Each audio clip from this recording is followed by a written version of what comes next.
It's Wednesday. Hello, gang. It's the Wednesday Night Chat Show. Wednesday, the 24th of March, 2021. Good evening, gang, and welcome to our little talk show coming to you live from Bracknell in Royal Berkshire. Greetings and prosperity. Live long and prosper. That's what we say, gang. Live long and prosper. I've had a shave, look. I've even done the little layers from my ears from you today. Can you see? Is Mark Bowles here yet? Someone let me know if Mark Bowles turns up. Won't it? It's his birthday today. Don't tell him I told you that. It's his birthday today. Okay, it is. Well, it's been quite a nice day. The sun's been in and out here.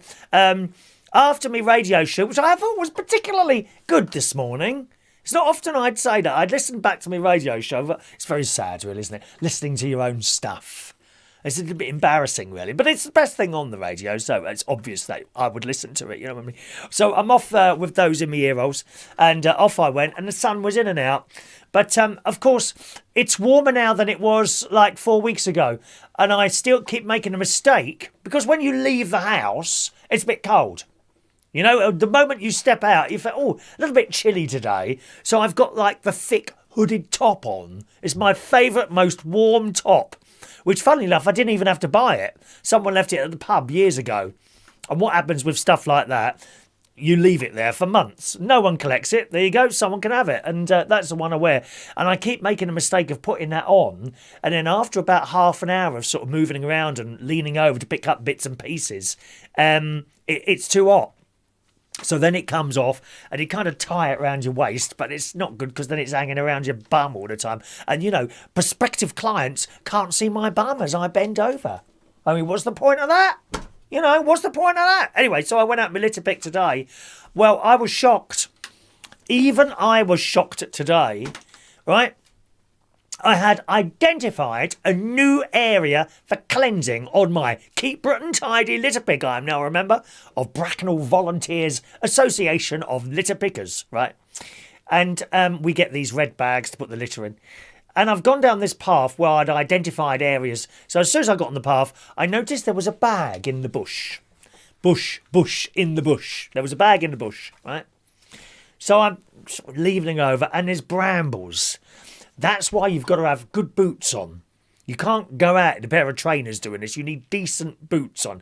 I say decent boot. They're only about 40 quid off Amazon. You may remember I bought a pair of boots last year, around about this time last year, wasn't it? They're more like, they're not like leather boots. They're like glorified trainers, like substantial trainers, but they go up your ankle a bit as well. Okay. And I know they're good because only yesterday, was it either yesterday or the day before, you may remember, I think it was Monday, wasn't it? I was up there over the forest walking around and my foot went down the mud right up. It went actually further up than the top of the boot. But my foot didn't get wet. Not at all. Not at all. It didn't get through. So I know they're fairly decent boots. You've got to have those when you're working in these bushes and that, because the only way to get the brambles down, there are two ways of doing it. Either cut them, right? Or literally push them down with your litter picker and step on them so that they are forced downwards. And it's the only way you can get to some of this crap that people chuck in the bushes. Anyway, so I'm trying to get this thing out. I couldn't get it out. So then I've gone in. We're going in, everyone. Watch out, everyone. We're going in. Stand by. So I stepped on these brambles, big thick, and sometimes you catch your hand or your leg and you end up with all scratches, but it's just how it is, you know what I mean? And managed to get this. And I thought, it's full of plastic bottles. It was a plastic bag full of plastic bottles, and there was another one next to it. I thought, okay. So I've tried to hook it out with my litter picker. And my God, I thought, is it stuck or something? It's really heavy. Okay? Anyway, eventually what I did is I leant down because I've now pushed the brambles down. It can be blooming hard work doing that, I tell you. It's so dangerous, those brambles. Very good idea. If you've got a house, okay, plant brambles around it. Dreadful getting through those. And you won't have to buy them either. They grow really easily. I've done it myself around this house. Okay, if you see a bramble bush, you know, blackberries, simply cut bits off it and poke them in the ground and keep them waters, and they just take so easily. They take really easy, and before you know where you are, your whole house is surrounded by brambles. A bit like The Selfish Giant. Do you remember that book, The Selfish Giant, that story? Oh, lovely story, dear. This old giant, this old queen of a giant she was, dear. Queen of a giant. She lived in a big castle, right? And surrounded herself by prickly bushes so no one could get in. It's a bit like my house here, dear. But she didn't have cameras. Didn't have cameras. So I've got in there and I've grabbed the bag. Christ, that's heavy. And there was two in there. There were two in there. So I grabbed these bags. What the blooming hell was in there? And I've opened this bag and it's like full of lemonade. And I thought, that's funny coloured lemonade. You get where I'm going with this? It was disgusting. 2 large carrier bags full of bottles of wee. Disgusting. Absolutely disgusting. If you're dumping, I'm not using the word dumping, am I? If you are placing the items, you need to put them in a red bag and place them. I've told you before, we've got to put them in a red bag and put them in somewhere, take a photograph and tell the council exactly where it is, and they come down and pick it all up, right? So I've got one of my red bags out, which already had some stuff in from the journey going up there. And I put one carrier bag full in there and the other carrier, then I tried to lift it. It was full of bottles of wee. Full of it. I don't get it. I just don't get it. And I know where they came from. I'll come to that in a moment. I know exactly where they came from. Right? So fortunately, there is a bin which isn't too far away, about 200 yards. But right next to a primary school, not a primary school, one of those schools before primary schools. What's that called? Nursery? Preschool. Right next to the preschool, all these bottles were. I say right next to it, not far, okay? Certainly within walking distance, anyway. So I've dragged this bag to the bin, and I thought, well, so I thought I've done well there. Okay, let's carry on further along.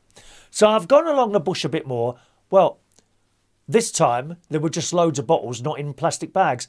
Again, full of wee. You know those like where you buy bottles of water. I mean, these people that won't drink water out of the taps, they spend a fortune on bottled water. My mate's one of them. Spends an absolute fortune on bottled water. You see them in a supermarket. They have one trolley full of food and the other trolley top water all the way up here. Oh, can't drink the water out of a tap. It's all poisonous. That's what my mate says. Buys bottles of water. Anyway, so that's what they were. Litre bottles of water, except full of wee. Not half full, all the way to the top. And there they were, under another bush. Just discarded a few items of clothing as well. A couple of cans, but mainly bottles of wee. So once again, out came a red bag. And in the end, it was 4. When I say a red bag, I'll show you. And we dump them. No, that's the wrong one, isn't it? There it is. There you go. That is the red bags that we use. If you look carefully, sort of the third bag along from the left, you can actually see one of the bottoms of the bottles there. That's all the stuff that I found today in about 3 bushes. It's a particularly bad area. It's not always like that. That's all the... Look, there's a heater there. Now, the heater is brand new. Why would you chuck away a brand new heater? I know where these have come from. The Sainsbury's thing, well, I don't think they use those anymore, so God knows how long that's been there. But those 4 bags are full of cans, but mainly bottles of people's wee. Disgusting people. Disgusting people. And then I took the photograph, I had the school in the background so that the council can see, that's the bin in front of the school, you know what I mean? And then you send them a description of where it is, and hopefully at some time they come along and pick it all up. And I put a little warning in there, these bags are heavy, because they were heavy. But I haven't finished. There's still more to do there, so I'll finish that off tomorrow. Can you believe it? So wherever they come from, I know exactly where they came from, right? Do you remember I told you a couple of weeks ago, not far from that where those bushes are, there is a car park. Guess what was parked in the car park the other week? A load of caravans. Need I say more? Need I say more? Now, why, oh why, would you wee in a bottle and keep it Put the lid on. All the lids are on. You keep that there, and then put it in a plastic bag, and then just dump the entire plastic bag full of bottles of wee. Why would you do that? Why not just go and wee in a bush, for Christ's sake? I mean, I have to sometimes when I'm walking around. Ain't it mad? Ain't it mad? Once again, I'll show you that picture once again. That's all the stuff I collected this morning. Look at that. 4 blooming carrier bags full of stuff. So that would be between sort of 10:30 and around about 12:30. 2 hours worth. And I would guess that heater is still working. That's brand new, that heater. Not a mark on it. Not a mark on it. Wonder where that came from and whether it was paid for or not. I'm sorry. That's where all those bottles... No one... And the funny thing is, when you put a note like that on Facebook, look what the people from the caravans have left. They're like, oh, how can you say that? Where's your proof? Oh, please, do me a favour. I very much doubt it's the staff at Sainsbury's, which is just down the road. But those bushes are so close to that school. And they're little people, very small, not even primary school, smaller people. Of course, all the parents are outside, Yeah, by the time I finished, I think it was time to collect the children and all that. And they kind of look at me. And the thing is, when you drop these bags at your collection point, they all look at you. Why is he dumping rubbish there, It wouldn't even, come into their mind, but that someone has decided to do something about the dump that they're living in. Dear me. So that was my morning, really. What a busy morning. If you're new to the show, welcome along, gang. There are various chat box and comments boxes that you may be commenting on. I don't see those, okay? I'm not in a chat box or in a comment thing at all. If you'd like to send me a message, please either text it. There's a text number in the top left-hand corner there. It's just a normal text number. It's not a premium rate at all, okay? And the text number, as you can see, is 07451 287 337. 07451 287 337. Or you can send an email. There's the email address there, chris@unitedkingdomtalk.co.uk, preferably by text, okay?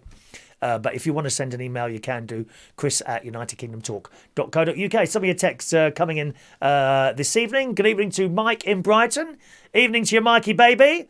Hello, baby. Oh, just a moment. A very important person has popped up on my screen. A very, very important person in my life. It's Mark Bowles. There he is. Laying on that settee. Hello, darling. And tomorrow is Mark's birthday. I think tomorrow, my lovely Mark... Look at him on that screen in front of me. Oh, sorry. Picture changed there very quickly. Does anyone do that? Like kiss screens and things when they fancy someone? Come on, fellas, like you do with those mucky magazines that you had on teenagers that you're hiding under the bed. I know. I had to be. We didn't have anything like that in our house. No, I had to be happy with the underwear section in Mum's catalogue. Did you ever do that as a young boy? Going for the underwear section. In my case, the men. Anyway, any chance of a picture of you in underwear, Mark? So it's his birthday tomorrow. Now, I'm thinking you're 38 tomorrow. Would that be right? About 38. So rather importantly, I think I do need to sing to you personally today, young Mark, all right?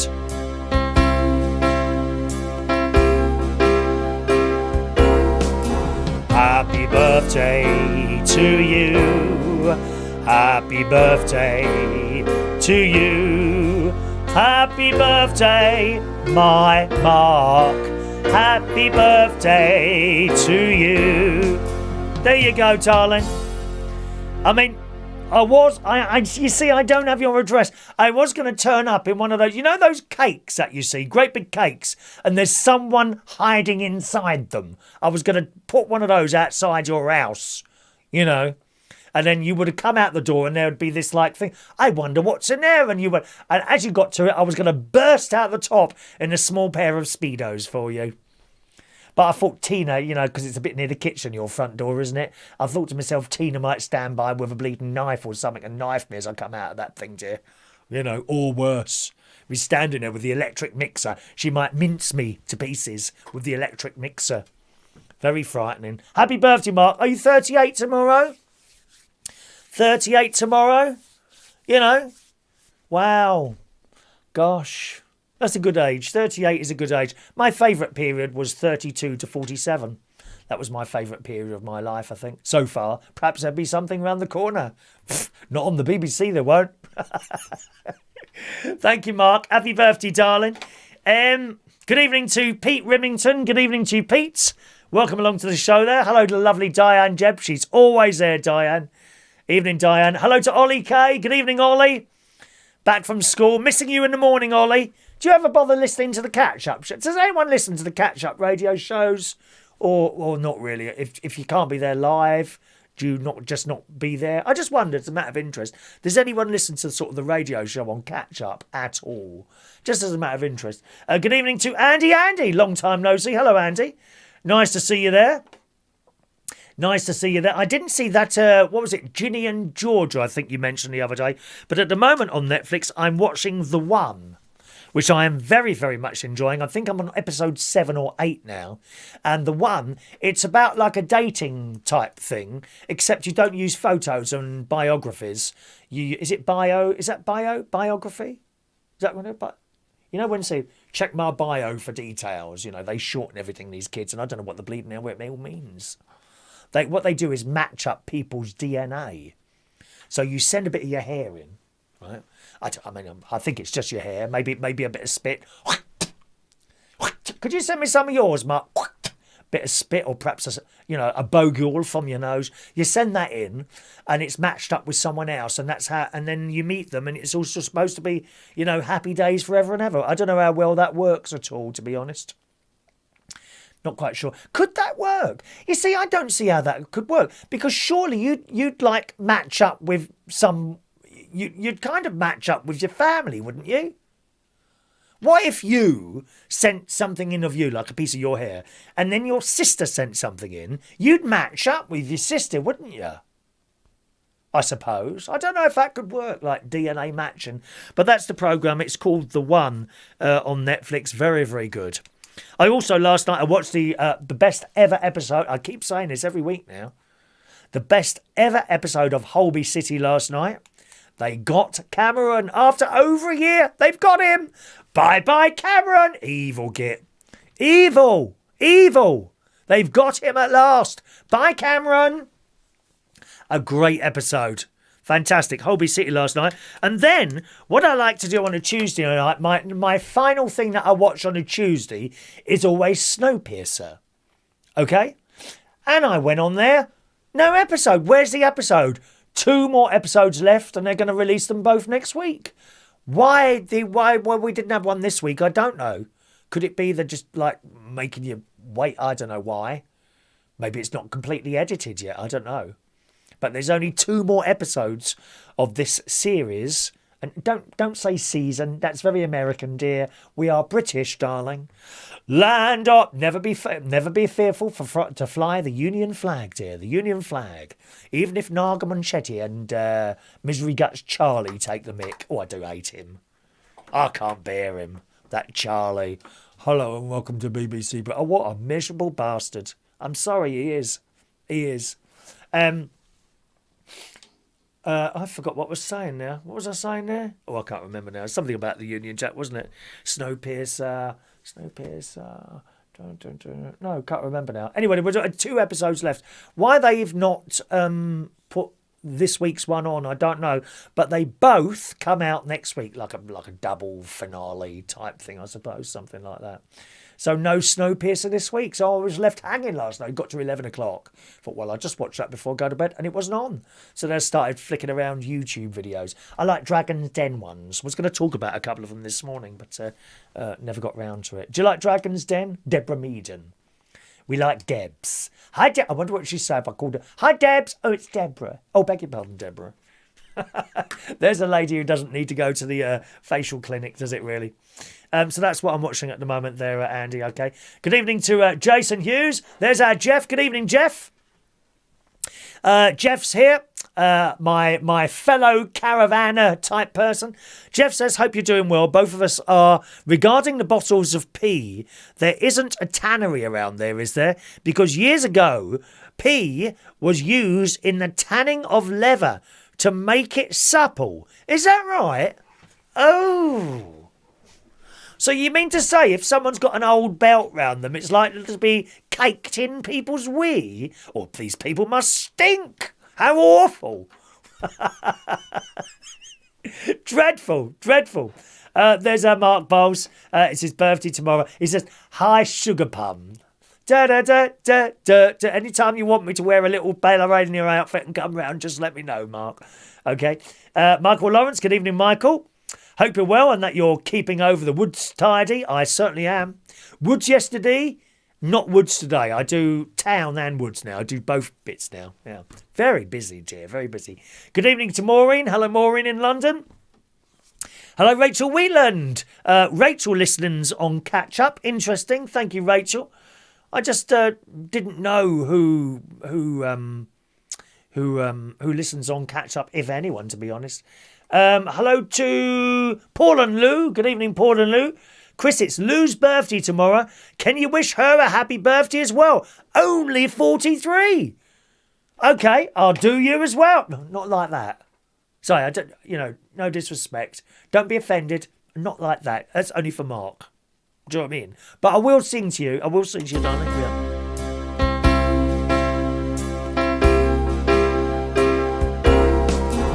Happy birthday to you. Happy birthday to you. Happy birthday, dear Lou. Happy birthday to you. 2 birthdays tomorrow. Mark and Lou on the same day. Gosh, you should get together, have a party. Are we allowed to do that yet? No. Are you in the same bubble? Bubble. Probably not. There you go. Happy birthday tomorrow, Lou. Evening to Mr. Gary Ross. Good evening, Gary. Hello to Leslie as well. Andy has finished Ginny and Georgina now. I really hope Netflix renews it because sometimes Netflix do one series and don't do any more. I'm more into BritBox at the moment, watching Old Wurzel Gummidge and Grange Hill. Da da da da. Da da da da. Da da da da. Da da da da. Da da da da da. Ba ba ba. Boo boo ba. But that one, yeah. I've got that theme music as a bed. Are you one of my listeners on the radio, Andy? Are you one of my listeners? If you are, and you're there tomorrow, ask me for the Grange Hill bed while I'm doing one of my little chats. I don't chat a lot on my radio show, as you well know. Mandy Davenport also says, we was also used to wash clothes as well. Was it really? Oh. You must think in the olden days, people must have, like, stunk, really, mustn't they? And then there was, before they had toilets and things like that, they used to chuck it out the window, didn't they? I mean, you're taking your life into your hands if you walk underneath someone.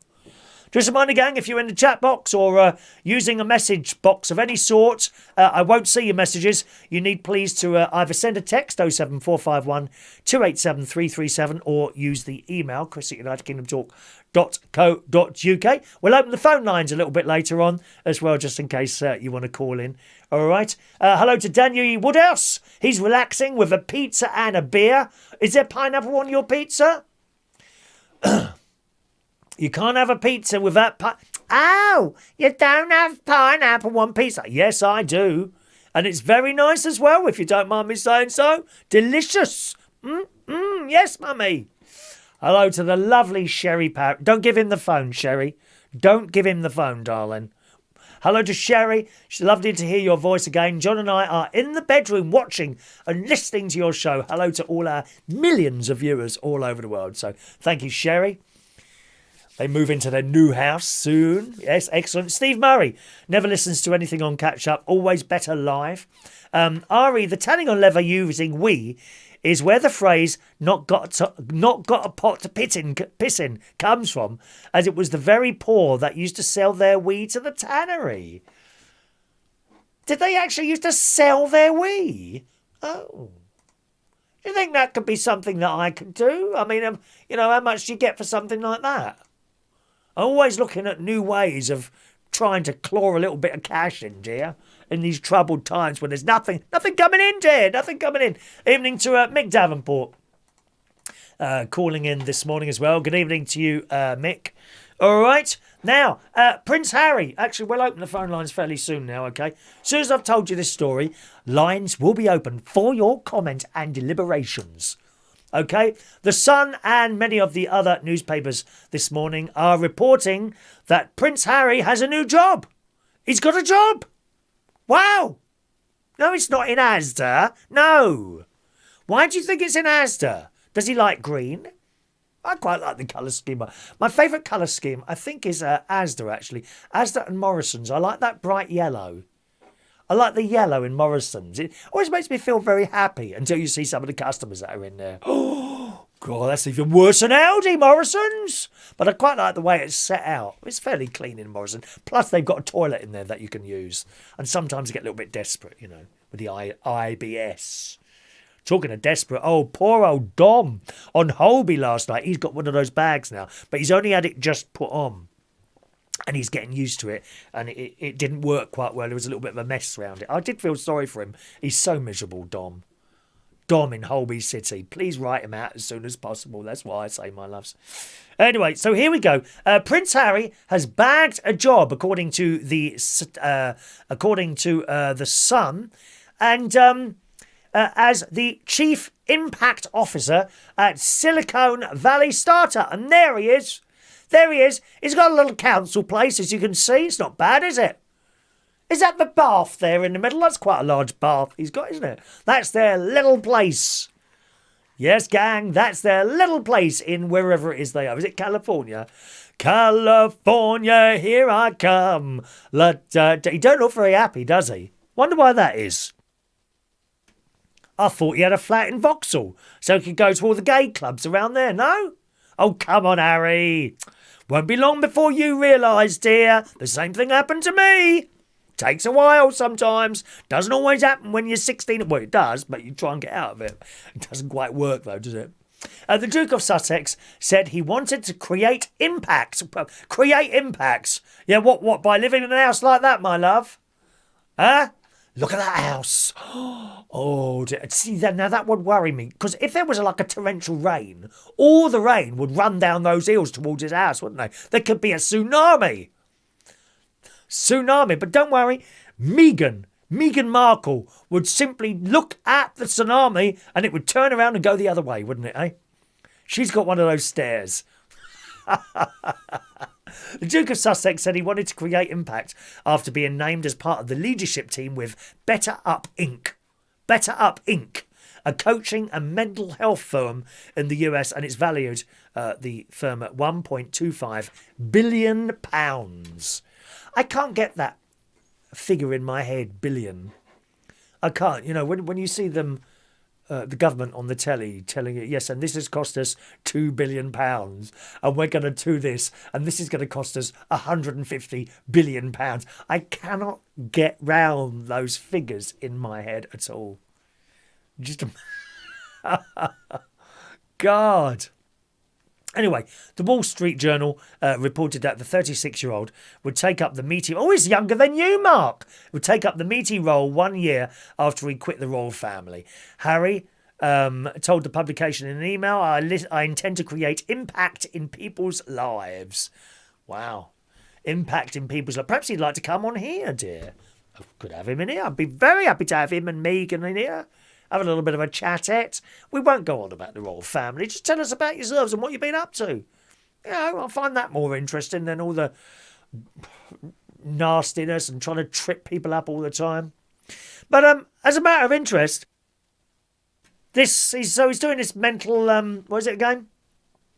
Chief Impact Officer, coaching and mental health firm. That's where he's going to work for. Because he's got buckets of what was it said? Buckets of experience or something like that. I saw. I think that was in the Mail's take on it. But I was thinking about that. Jobs for Prince Harry. What else do you think he could do? Any suggestions for other jobs that Prince Harry might be suited for? It could be anything at all that you think he might be good at. You know, I mean, McDonald's are always looking for people. Just imagine that. You go in and get your burger and chips. There's just a little flash of ginger as someone turns around. Well, I'm sorry, if I saw that in McDonald's, I'd turn around and come out the other way. Very bad people, those gingers. You just saw a little bit of flash of ginger as he turned. And then when he turns around, it's Harry. Harry's doing your burger and chips. Oh, what would one like? I'll have burger. Would you like to go large on that? Yes, please. Do you want fries with that? Yes, please. One will cook your order immediately. Perhaps he could work in McDonald's. Kentucky Fried Chicken, chicken in a basket. Subway, if you go up the ladder a little bit. Subway. Perhaps he could do that. How about Harry driving a bus? That'd be quite good, wouldn't it? I think he needs to get back his humour again. Either that or perhaps it's because I never grew up, maybe, that I just don't understand how people lose their humour. And lots of them do. They don't find anything funny. Well, we go down that line, don't we? Just imagine him driving on a bus, happy as Larry, on his own. You can stay at home with the children, my love. I'm going out to drive my bus. What do you reckon? What other jobs could Harry do? Line is open now. If you want to call in, operators are standing by at the moment, gang, to take your phone calls. There they are. They don't move much, do they, the operators? All those people are at this moment waiting to take your call. 020 8144 3477 is my local London number. 020 8144 3477. Okay? What do you reckon? What could Harry do as another job? Train driver? Sort of a bus. No, not a train driver, because then we wouldn't be able to get to him, would we? Because we want to hang around. You know when you're like school children and you know the bus driver, and illegally, you stand forward from that pole at the front and talk to the bus driver if you know him. You shouldn't really do it. Sorry, can you stand behind there, please, while the bus is moving? No fun people, are they? God, you should have seen us on the bus. Years ago in the 1970s, the bus conductor always used to tell us he was too busy to take the fares. We never used to pay. It was sixpence to get on the bus to go along Roehampton Lane. My sister would tell you this. I was on that bus, and we'd try and give him the money. Well, I'm too busy to take your money to take. He just liked us. He liked us.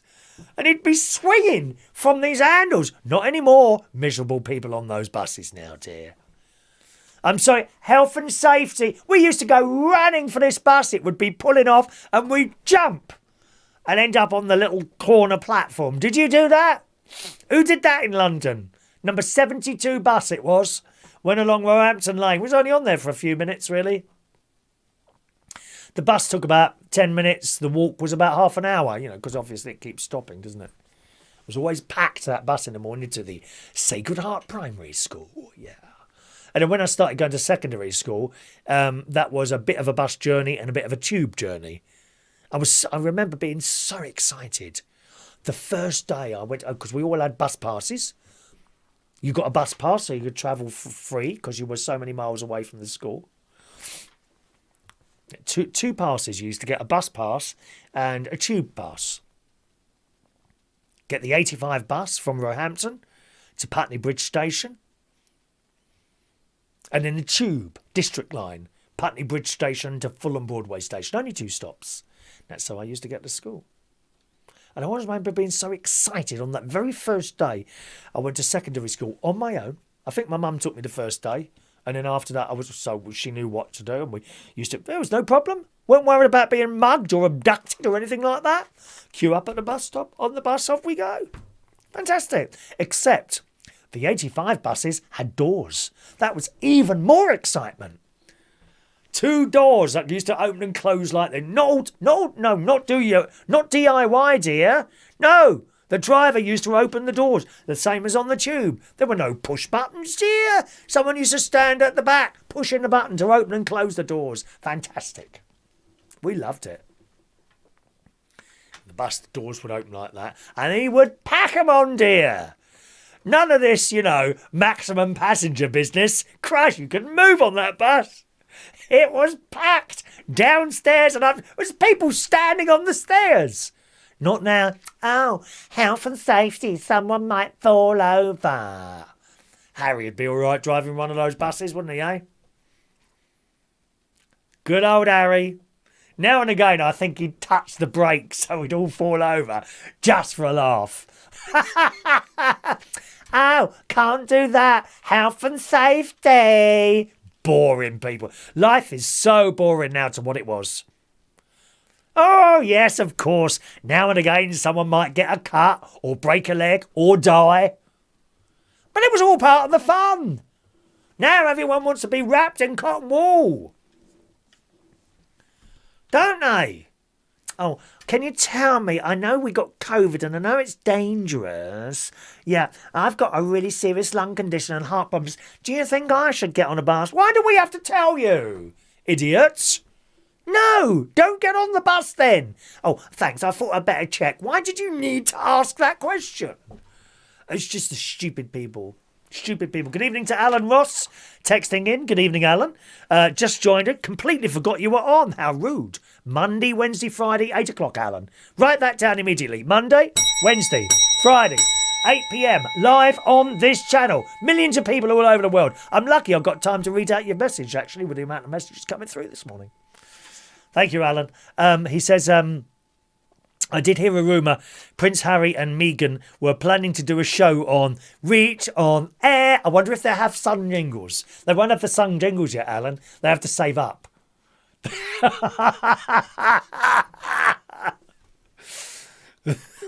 They wouldn't have the sung jingles yet. I might make them a talk over type one, like I did for Ross Pat's Out.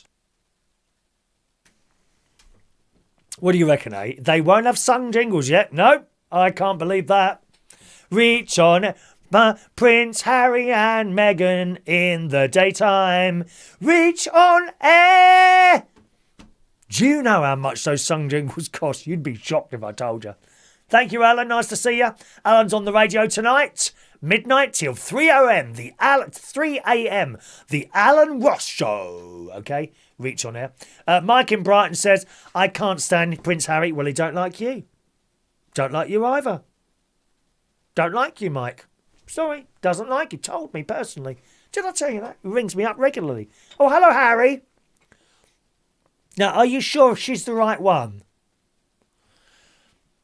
How many of you got children who have been going out with a girl or a boy or whatever,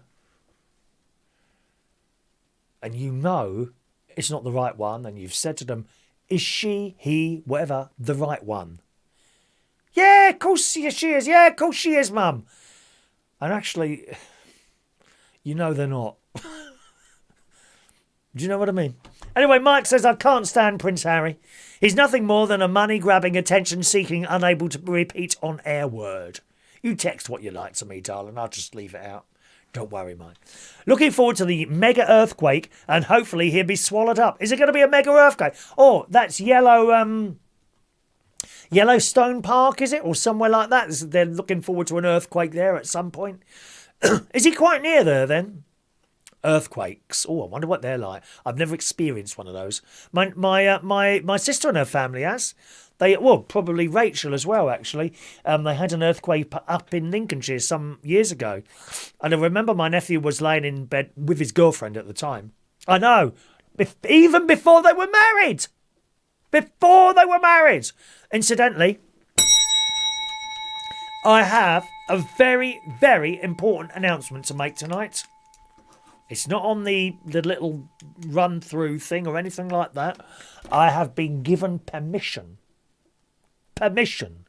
by someone to give you the information I have been bursting to tell you for weeks. Can you guess what it is? I've been given permission to tell you tonight. Tonight, let me be the one who's loving you tonight. Da-da-da-da. I'll tell you later. But can you guess what the piece of information I have been bursting to tell you? Bursting. Good evening to Vera Taylor. Good evening, Vera, who says, hi, Chris. Could you give your operators a few bottles so that they don't miss any calls? Are they missing calls, darling? I hope they're not missing calls. Are they? It's outrageous. Oi! Oh, sorry, that's wrong. That's wrong. That's wrong. That's right. What's going on in that operating your booths?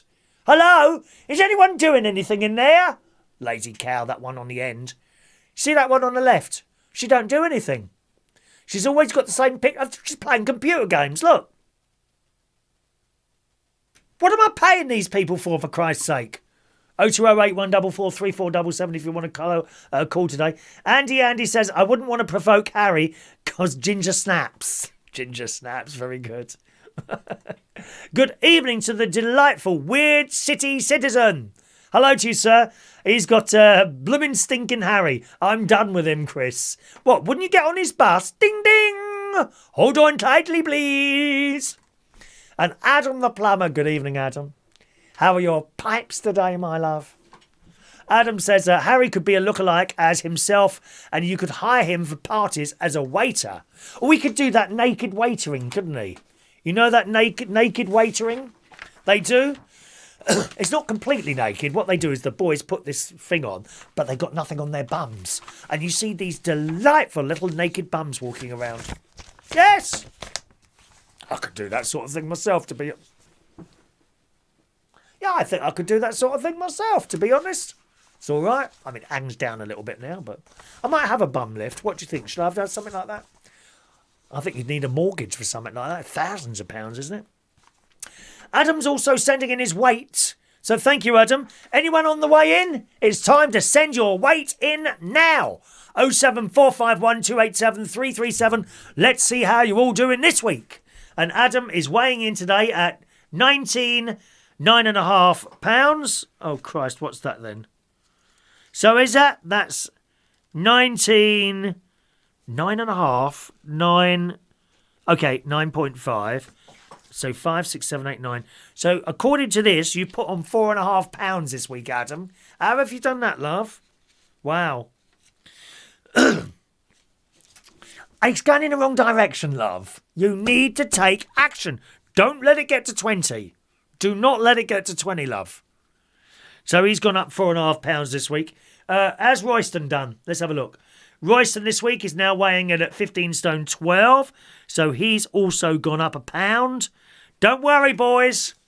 You're not the only ones. I've gone up this week by 1 pound. And I'm really disappointed. Because I thought this week I would dip below 13. No, I've gone the other way. So this week I'm 13.1.6. Last week I was 13.0.6. So we're all up. We'll wait for Rachel to... there she is, Rachel. Rachel. No weight loss for me today. I'm still at 11 stone 4. Yeah, but hang on a minute. That's the same as last week, though, isn't it? Same as last week. Same as last week. Well done, darling. Well done. Congratulations. Congratulations. Right. Mick Davenport already obviously been watching Martin's show. Are Jimmy and Charlotte expecting a baby? Yes. My little nephew is going to be a daddy. And I've got to tell you, he is so excited. My little Jimmy. It don't seem possible, does it? He sent me scans as well. Do you want to see the scans? Oh, I can't. No, I haven't put them on here. I'll show you Friday. My little nephew, who's 20... I think he's 23. I think he's 23 or 24 on the 1st of April, because he's an April Fool, my nephew. He's going to be a daddy. Him and his lovely girlfriend, Charlotte. They've been together quite some time now. She moved in some time ago. He's going to be a daddy, and he is so excited. I can't tell you. He's so excited, bless him. So that's the news, and I've been bursting to tell you that for weeks. Please don't tell anyone yet. So I asked him yesterday, I think it was, because he sent me the scans, or it might have been this morning. Sent me the scans. Can I tell people now? Yes. When I first spoke to him on the phone, he sent his first scan thing. That's a few weeks ago now. And and I rang him straight away, and he was just so happy.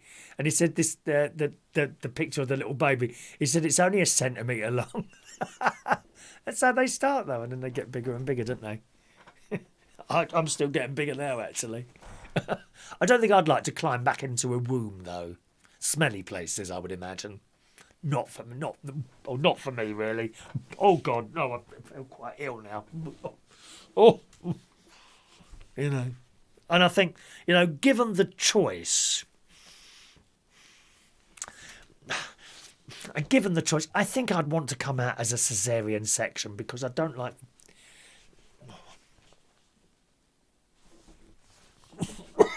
Oh, God. I'm going to have a mint and take that. There's a taste of sick in my mouth now. I'm sorry. I would, given a choice, if I was to be born again, if I was to be born free as the... If I was to be born again, I think I would choose to come out as a caesarean section. As long as he don't go too far with the knife, that's always a worry, isn't it? What if he slips and cuts me head off first? I don't like the going down that and coming... Oh, no! No!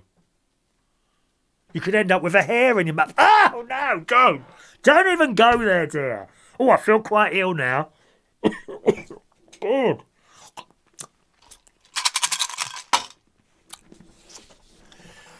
Oh, dear. So, yes. My little nephew's having a baby with his girlfriend. 23, he's going to be daddy. Shall have to play him that Wham song, won't I? Young guns, have some fun. So there we are. Alan Ross, hello Alan. Can you add me to the weight thing? Well, we have got a limit actually, Alan, I'm afraid, of 30 stone. So I can't quite add you to that, I'm afraid, Alan. Whatever. I joke, of course. Alan Ross wants to go on the weight thing. Now, with the weight thing, Alan, I don't know if you've been following that at all, but I don't tell you how to lose weight. That's entirely up to you. All it is a group of people, and we all want to do something, try and do something with our weight. No one will ever take the mick. If you're going the wrong way, Adam's just told me he's gone up 4.5 pounds. I haven't sat here and slated him, have I? I will do now, though. Come on, Adam. No, not really. I wouldn't do that. Because I think that's it is a horrible thing to do, but it also it can affect people's heads. People that are horrible. I know people that do that, and it's not nice, not nice. So basically, it's just a list of people, and we're all trying to lose a little bit. So far this week, no one's lost anything, but that's just the way it goes sometimes. So Alan is starting off this afternoon. He is now 18 stone. Okay. 18 stone this week. He's trying to lose at least 2 stone. Okay, Alan? So this week you're 18 stone. See how you do. See how you do. And we usually do it on Wednesday. Or if you can't be here Wednesday, just send it on and whatever, and I'll add you on the list there. Well done, sir, okay? Mike in Brighton says the San Andreas quake is the fault in California that causes the earthquakes. Yellowstone Park is where the supervolcano is located. It erupts, and it will cause worldwide carnage. Oh, I hope not. That's all we need now, a bleeding earthquake erupting. I wonder if Mark Bowles has erupted today. He's very quiet, isn't he? He just popped on to tell us it was his birthday. He's gone now. Very disappointing. Let's take a call from Daniel Woodhouse. Good evening, Daniel. All right. Hello. Hello. How are you tonight? Oh, I'm fabulous. What are you doing with it? Are you on that bleeding Skype thing again? Yeah, well, I've got to be really, it's more easier for me to control, Is it? Are you quite an easy person to control, do you think? Well, no, I was the one who was up on the stage all them years. I have to do the controlling, Controlling, yes. People can't control me, Chris, because, that mucks me right up. Top bingo caller? Daniel, baby? I was, with all them years. I still do it now, Yeah. Just because Well, I'm glad you mentioned it actually, because if you didn't hear what I said on that when I did that video, this is the proper way to call bingo. May have mentioned it as well that the commercial bingo halls, they might be failing, but also it's the trouble these community bingo where they're doing bingo for fun in a pub or whatever venue, they're just as crap. No one seems to have got it right, you know. I've been to so many of these before, and I just sit there going, "Oh God." Well, what's wrong with it? Well, it's just I went to a pub once. It was called the Black Deer in Loughton, and this bloke, well, the bloke who was right, he was the most rudest man I've ever met, anyway. Oh, yeah. You And obviously he haven't met started me off face to using one face bit yet, of love. bingo software, and that didn't work. Right, so he switched it over. That had a voice on it. He didn't like the voice. He had to try, so I could call him. And I'm sitting there thinking, like, "Oh, come on, you're not even prepared." You know, So that was he'd me. he'd not even tried out the software before the night. No, he just was getting it right at the last minute, you know, and In front of people. yeah, Oh, very amateur. Yes, carry on. yeah, that's exactly. There you go. So you know, still need to spread the message. You want bingo done properly? Get your Dan in. Get Dan in. Yeah, Dan, 'cause at the end of bingo day, man. Chris, I could save people's lives, you know. And Because how these venues, you know, most of them who run these bingos I've been to, I notice a lot of who's playing, it's really just they're like family and friends. It's not like any strangers are walking in. Oh, well, that's like my bingo on a Sunday night. We never get anyone new. Not really. Never get anyone new. That's only a virtual That'll thing. be the death of it, I'm afraid, eventually. That's a virtual thing, isn't it? But I'm talking about the real stuff, actually. Yeah. But I'm still, you know, I'm still hesitant about when live events like bingo will be allowed to get going again. Well, they've been talking about another third wave now, and if there's another third wave, that'll finish off so many businesses, I think, really. Yeah, I wonder if it will actually happen. So, but anyway, I suppose what else is there going on in the world? Oh yeah, I was passing the got our brewery flower store in Romford Market. Not Romford Market. I mean the actual brewery. There's a shop. It's a shopping complex called the Brewery. You see. Oh right, okay, I understand. Yes. And Lady Tina Lyons, see, she has the flower stall there with Faye and Charlie and well, loads of all the girls there. You know, take your pick. But there was her and Faye was there yesterday. This is in Romford, is it? Yeah, right. That's in Romford. I said hello. And Tina said to me, how you been coping during lockdown? And then I thought, oh, nice of you to ask me, you know? Because I was only thinking about that the other day. And because, well, I can say because my mum's out the option. Because the thing is, I've got to be serious a minute, Chris. We do know we don't know. It's like someone, a friend in the who. Hang on, who is it? Who was it again?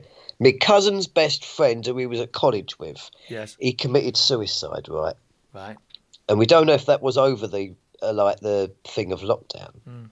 But I've heard that so many, you know, the suicide rate has gone up and all this sort of thing. And I think I can actually solve people's problems in just one sentence. How are you going to do that? Too many people, Chris, have been seeing this lockdown as a problem. And they shouldn't do. Shouldn't see it as a problem. Should see it as an opportunity. An opportunity to sit back, think, you know, oh, I've got time. I can think, you know, time to think, what are all the mistakes I made? How can I improve my life? What can I, you know, make changes and all that sort of thing, and generally, eventually, go on to lead a happier life, you know. But too many people, Chris, they don't think like that. They just think, you know, they listen too much to what's said in the news, you know, and they get all the fear and all that, going, oh God, I can't do, you know, and all this, and it should be like that. So, how have you improved your life? Well, I've just let's say, minimalised on things. You know, I've thrown out a lot of unnecessary stuff that I don't need. I've gone for things I don't need. You know, minimalised and of course took the time to get to know more people, including obviously most people here who've. Oh yeah, I mean, because you do realise, Chris, it's thanks to you. You know, my Facebook friend list is getting towards the 500 barrier, Yeah. which is nice. Yeah, sometimes Yeah. people, now and again, you'll get a message of someone who's different people who say, because of your radio show, I've made friends with this, and this, and that's always quite nice to get something like that through. Yeah. Oh, I can see you now. Can you? Is that wise? Have I paused that video a minute? Yeah, you're flaky fat on the seat. Oh now. yeah, I'm relaxing now while I'm listening to your voice. You know my sister's a big fan of your phone calls, don't you? Oh yes, as you said this morning. Yes, I was there. Yeah, there you are. Yeah. Yeah, because I'd been up since about 6:45 this morning. Tell us, did you have any more messages you're sending to that girl? £10 for 7 messages. No. You didn't bother anymore, no. I've just changed my photograph on my dating thing. Shall I show it to you? Well, you won't be able to see it. It'd take a while, wouldn't it? Because Yeah. where are we? Which one is it on now? There we go. Oh, I put it on my Facebook wall. That's the photo I'm now using for my dating thing. There we go. Let's just come back onto that camera there, and I can show you. That's the picture I'm now using on my dating thing. Mark Bowles is still with us. Good, there you are. I'm still here, sweet cheeks. He's getting ready for his birthday. Is that quite a nice picture, Mark? Let me just extend it a little bit for you. I'll just zoom in a little bit there. It's an I think that's quite a nice picture to have on a dating app, don't you? There we are. What do you reckon, gang? So you haven't carried on talking to this girl then? No. Very sensible. I think I've come to the conclusion. Oh, that's you. Yeah, I can see you now. There, yeah. But no, as for her though, I've come to the. I think it really is all fake on these dating sites. Really, I agree with you. I agree with you because, like I said to you the other day, I'm on a couple of different things there, and I get matched with people who are like. Now, I would consider myself a 1.5 out of 10. Okay, that's. I seriously, I've said this before. I have a very, very low opinion of myself. Always have done, and I would consider myself on a dating app out of 10 a 1.5. And I get matched with 10s, loads of them, and it's just not possible. It's not, and they're all fake. They've got to be fake. It's funny actually. After you realise for a while. You seem to know instinctively who are fakes and who are not. But unfortunately, not everyone seems to have that instinct. And we see those stories in the newspapers of men and women who match with someone overseas. Oh, I'd love to come and see you, but I haven't got the money. Oh, well, never mind. And the chat goes on like that. I'm really sorry. I can't talk to you for a few days. Only my mum is seriously in hospital. She needs a kidney transplant and she hasn't got the money to lend it. I know it's cheeky, but do you think you could possibly send me £750 for my mum? I promise I will pay you back. And then they send that. Then they send some more and some more. I'd love to come over and pay you back personally. Is there any chance you could borrow me the plane ticket money? It's £2,000. And then they clean them out. It happens a lot to old ladies. Seems to happen a lot to old ladies who are a little bit, dare I use the word desperate, for love. And they match up with usually a young man in another country somewhere and they clean them out, take all their money. Yeah. But you seem to be aware of that as well, so that's a good thing, Daniel. Don't waste your money. Bleeding £10 for 7 messages, I ask you. Yeah, I don't know what the big thing is about. Why?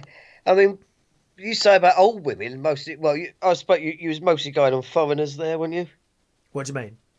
Well, they're like foreigners trying to get these older women. Well, they seem to be in other countries when it's reported in the newspapers and things like that. Yes, but I'm sure it probably happens with other people in this country. The thing is, if they're like, I don't know, 5,000 miles away, it's probably more difficult to check up than if they're just down the road or even somewhere close like Wales or Scotland or Northern Ireland, because that's within the same country. Once you go out of country, I can't understand why. I get some of these foreigners on Facebook trying it on women. I think I'm here in the London region. Why do you think I'm going to come all the way from here to wherever you are in the Yeah. world, you know, I Yeah. can't just go to a bloody plane ticket, can I? Come on. No, I wouldn't want to either. We can't get on a plane now anyway. Can't Well, see that yeah. starting up any time soon. Yeah. If the girls want me, they'll have to come here. Well, I'm sure they're queuing up, Daniel. I'm Form a sure they queue, yeah. are. Talking of going on holiday, and that's one of the things I put on the menu for tonight.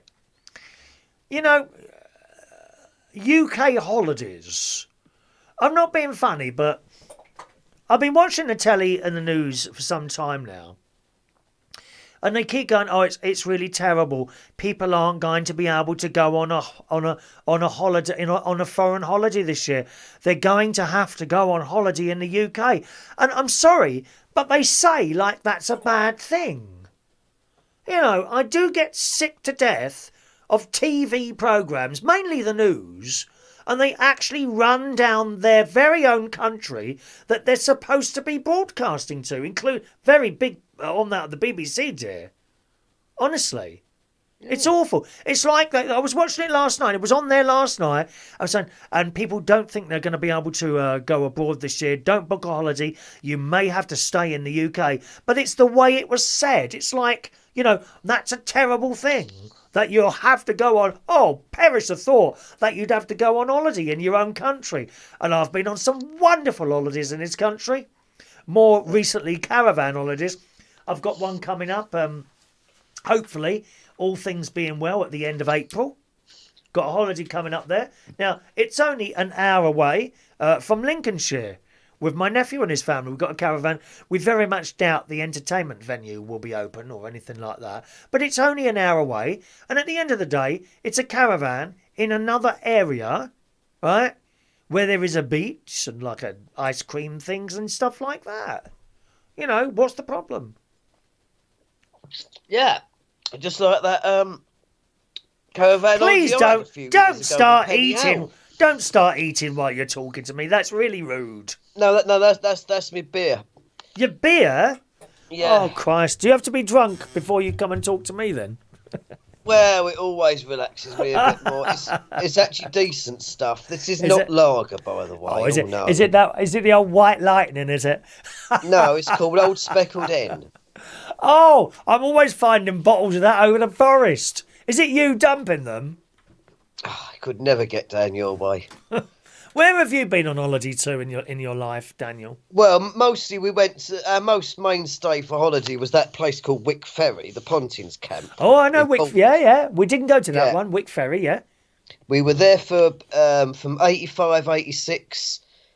A few years we had to miss out on it, but up to 1994, and that was when Mum realised, oh my God, Pontin's is really going downhill. But it was all right first of all, wasn't it?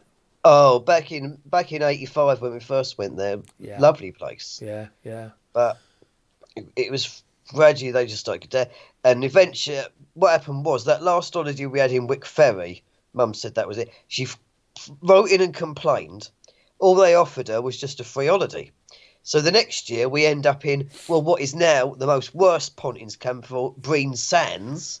Right. We end up there, and we've still got photos, actually, of I think there were more photos taken on that holiday of how bad the shady was. All paint peeling off the windowsills and the doors. Not maintained. Not maintained, were they? Bits of mould in the bed and all this. And how did we still survive there a week? God knows. Terrible.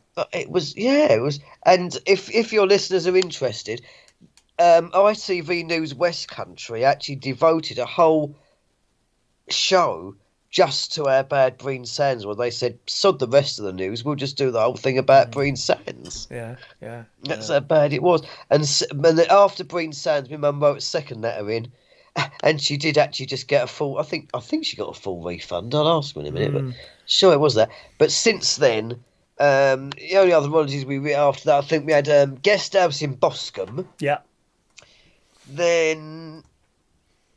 Oh, and then it was that was 96, and then 97, that was our first trip to the Isle of Wight, where, as you can imagine, I was so desperate to get on the underground trains there.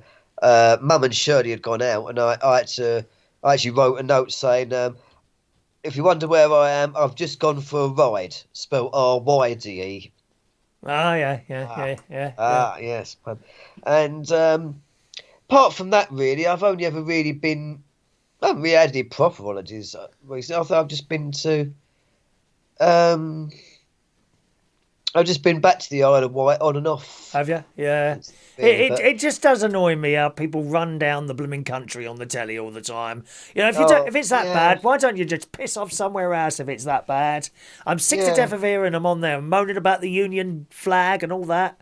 And they Yeah. they don't even know what it called. They call it the Union Jack. It's not the Union Jack. It's not on a bloody boat. It's the Union Well, flag, dear. I was always brought up clue. knowing Not it a was the clue. Union Jack. I'd never. Not a clue. Eh? But I don't. I think they should. Really, at the end of the day, Chris, if you look at it overall, really, this is the best country in the world. Yes, I think so. No one else does it. I like to think it's all thanks to London Underground, but no. It's not. No, there's more to it than that. Nobody does it better. Well, and we where were does the James first. Bond come from? Where does James Bond come from? Thank you very much. United Kingdom. Yes. United Kingdom. Nice to talk to you tonight, Daniel. Yes, all right then, Chris. My sister will be pleased to have heard your voice. Ta-da. All right. Bye now. See you then, son. There's All our right. Daniel Woodhouse calling in. You can call in too if you want to. 0208 144 3477 is my local London number. Of course, we were at Pontin's in the 1970s. Not one complaint. Not one. Wonderful holidays. Wonderful holidays. Rachel says, I think it's all the Bakewell tarts I've been eating. That's why she hasn't lost any weight this week. But it hasn't gone up. Has it, Rachel? Not like mine. It hasn't gone up, lady. So don't worry. Bakewell tarts. Only a week and a half now. Only just over a week before I can have hot cross buns. Hot cross buns. 1 a penny, 2 a penny. Hot cross buns. My dad always used to buy hot cross buns on Good Friday. He'd go down to Baker's, Coombs the Bakers, and bring a little bag full of hot cross buns. We only ever had them one day of the year. Now you can get them the whole year round, don't you? And I honestly think that spoils it by having this stuff out all year round, and I'm still finding little sweet celebrations and Quality Street wrappers over the bleeding forest. They must go over there Christmas Day and just open bags of sweets. Still finding them now. Clarissa is still stable. Hello, beautiful lady. Clarissa is still stable at 7 stone and 7.7, 7.5 stone. Well done, darling. Well done. Pete Remington Sharon dropped a hint when she was doing up the pram. Did she really? That's my nephew's going to be a dad. Hello to Leslie Ross. Hello, Leslie. Hi, Chris. Was at my doctor's getting my blood tests done and got my weight done as well. I've gone from 11 stone 8 to 10 stone. Wow. Are you on my list, Leslie? Oh, you're not on my list. Do you want to be on my list, Leslie? I can put you on my list. Leslie. So I'll put two results in from you there, Leslie. No, so you've gone from 11 stone 8. I'll put 11 stone 8. And you are now 10 stone. Well done, Leslie. That's good, isn't it, eh? Well done.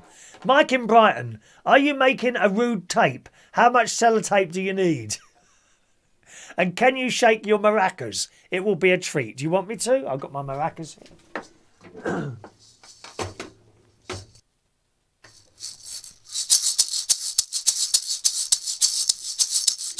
Rock the boat, baby. Rock the boat, baby. Do you like that one? Rock the boat. I like the forest version with all the drums in it. Love it. What else have we got here? Let's have a look here. Now, what's on the menu for tonight? Have you ever been on holiday and seen an animal or come across an animal that was dangerous? Now, two places actually I was warned. Once a couple of times in the Caribbean, because I've been to a couple of the countries there for holiday. Barbados, I've been to Barbados, and St. Lucia. Lovely places. Hotel overlooking the ocean. Don't get much better than that, I tell you. So hot. So hot. I remember in Barbados, I was there on holiday with my friend Steve. And they had this blooming in the bedroom. There was a bed, 2 rooms. And in my bedroom, I had this air conditioning unit, and it was so noisy. But it never seemed to do anything. This thing was on all the time. We called the bloke out. I said, it's not getting cold in here. It's all done now. Didn't make any difference. Just didn't work. This air conditioning thing in there. And that was a nice holiday, I must say. So hot. So very, very hot. And one of the things they told about is if you go in the sea, wear something on your feet because they have sea anemones. Now, these are little creatures with spikes on. Okay, they don't bite or anything, not like a shark or something, only small. But if you step on one, you will know about it. And I think the spikes are poisonous, if I remember rightly. Fortunately, I didn't ever step on one of those, so it didn't happen. And I've been to Australia, as you well know, several times. I think I've been there 5 times to Australia, I think, something like that. And there, I was at a place in Queensland. Michael Pullman will know all about this. Again, room overlooking the ocean, beautiful. Only like 3-star, wasn't like anything posh or anything like that. I never stay in posh hotels, don't stay in posh hotels, don't see the point. Don't see the point at all. 3-star is good enough for me. And there I'm kind of at the water's edge, in my little shorts, when I could take my top off. Not now, darling. Bit fat. And I'm just stepping into the water, and one of the members of staff says, "Oh, don't go in the water, mate. Don't go in the water, mate. You need some trousers on if you're going in there." I said, "Oh, I just wanted to go a little swim." No, don't do that. There'd be blue bottle jellyfish. Blue something jellyfish in there. I can't remember what they were called now. And, you think of jellyfish, and you don't think that they would be very dangerous. They sting. Oh, get a bit like being stung by a wasp. Now, people do get stung by wasps and die. Very rare, but it does happen.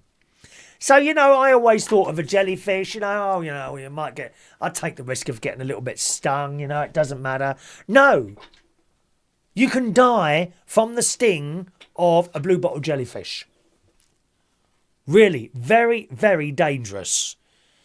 And if you go along the beaches in Australia, there are these vinegar stations. Literally, bottles of vinegar all along. And if a jellyfish, because you can't get the damn things off, little sods stick to your leg. And what you do, if they're on your leg, you then get vinegar and you put it on, and then they don't like that. So they go off. But by then, you've been stung. Very dangerous. So that's what I mean by dangerous animals. Have you ever been on holiday and come across any sort of dangerous animals like that? And of course, up in Queensland, they have snake. There was a snake living in a bloody tree. A python, I think it was. Great big thick snake living in a tree. It didn't seem to bother us. We didn't bother it. And the tiny little spiders. Not the big ones. The big ones will bite you, but you won't die. It's the little ones. Tiny little spiders. Bite off that, you need to go to the hospital now. Not, I'll just see how it goes. No, you need to go to hospital now, or you can die.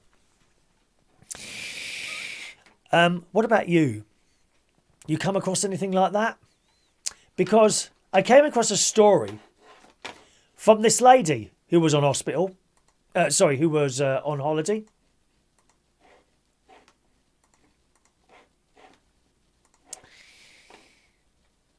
And she took a photo of herself holding this little thing. The Daily Mirror reporting, a woman who was visiting Bali on holiday, my mate's been to Bali, has shared a video of the moment she held a blue-ringed octopus in her hand, completely unaware the creature could kill her in minutes. And this thing is tiny. Look how small that is on her hand. I've had to zoom right into that. Look at it. A tourist had a lucky escape after holding a mysterious sea creature for a photo, only to discover it's one of the world's most dangerous animals. You wouldn't think it, would you? You know, you'd see something like that, and let's be honest, you know, if that bit you, you'd squash it, wouldn't you? You go, well, I'll have you, like that. Little bit like a wasp stinging you. Have you got a death bat? What you need is a death bat from Amazon, £10. And you push a button and it electrifies. You get the wasp, and they explode. My brother-in-law was taking great pleasure in that. I think it was 2 years ago. Was outside in his garden, and there were all these wasps everywhere. And he'd wait till one got on the table, and there would be smoke coming off this wasp. Horrible things, aren't they, wasps?